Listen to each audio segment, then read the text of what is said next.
नमस्कार, मी पंजाब डक. आज आहे 7 जानेवारी 2026. मी माझ्या गावाच्या प्लॉटमध्ये आणि या ठिकाणी महाराष्ट्रातल्या शेतकऱ्याला अंदाज देणार आहे. कारण की काल काय झालं, नाशिकमध्ये बागवान तालुक्यामध्ये खूप ठिकाणी पाऊस झाला आणि शेतकऱ्याचं कांद्याचं नुकसान झालं.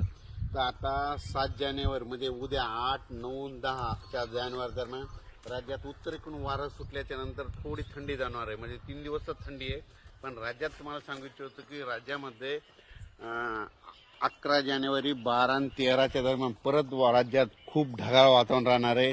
तुरळक ठिकाणी थेंब देखील पडते, उत्तर महाराष्ट्राकडे थेंब देखील राहणार आहे. म्हणून हा अंदाज लक्षायचा. सगळीकडे पाऊस पडणार नाही, पण सगळीकडे मात्र आभाळ खूप येणार आहे. 11 तारखेला तुम्हाला सांगू इच्छितो, इकडं सोलापूर जिल्हा, लातूर जिल्हा, नांदेड जिल्हा, इकडं चंद्रपूर, इकडं सांगली, सातारा, ह्या पट्ट्यामध्ये काय होणार आहे, तिकडं खूप आभाळ येणार आहे. म्हणजे 11 तारखेला खूप आभाळ येणार आहे. म्हणून हा अंदाज सर्व शेतकऱ्यांनी लक्ष द्यायचा. पण राज्यात मात्र ह्या 3 दिवस म्हणजे 8 जानेवारी, 9 आणि 10 तारखेपर्यंत राज्यात रात्रीच्या थंडी जाणवणार आहे, हे लक्ष द्यायचं. पण राज्यामध्ये 12 जानेवारी ते 14 जानेवारीच्या दरम्यान खूप ढगाळ वातावरण होणार आहे. वातावरणात बदल होणार आहे. हे कशामुळे होणार आहे? कारण की तुम्हाला सांगू इच्छितो की इकडं तेलंगणा, आंध्र प्रदेश, तिकडं जरा जास्त ढगाळ वातावरण राहणार आहे.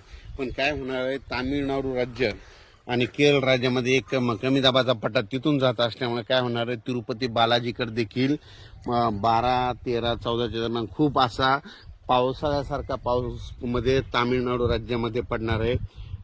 केरळ राज्यात देखील पडणार आहे. म्हणून हा अंदाज सर्व शेतकऱ्यांनी, त्या जिल्ह्यातल्या शेतकऱ्यांनी लक्ष द्यायचा.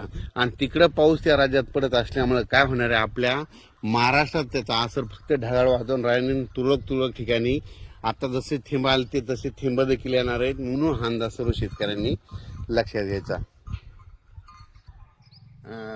तामिळनाडूमध्ये चेन्नईकडं आणि तिरुपती बालाजी त्या तिकडं काय होणार आहे की 11 आणि 12च्या दरम्यान तिकडून म्हणजे 12 ते 14च्या दरम्यान पावसाळ्यासारखा पाऊस पडणार आहे तामिळनाडू, केरळ राज्यामध्ये. त्याचा असर आंध्र प्रदेशला होणार आहे, त्याचा आदर्श तेलंगणाला होणार आहे. पण तेलंगणाला थोडा पाऊस राहील, पण महाराष्ट्रात मात्र ढगाळ परिस्थिती राहील आणि तुरळक ठिकाणी थेंब पडतील. म्हणून हा अंदाज लक्षात घ्यायचा. आणि हे पाहू शकता, आपल्या शेतातलं गव्हाचं पीक आहे. याला 3 पाणी झालेत आणि याला पेरताना लिओसिन लावलं होतं. आणि ही पाहू शकता कशी फुटे झालेली आहेत, म्हणजे पेरताना त्याला लिओसिन लावलेलं आहे. हे असं पीक आलेलं आहे आणि अचानक वातावरण बदललं तर लगेच एक मेसेज दिला जाईल. धन्यवाद.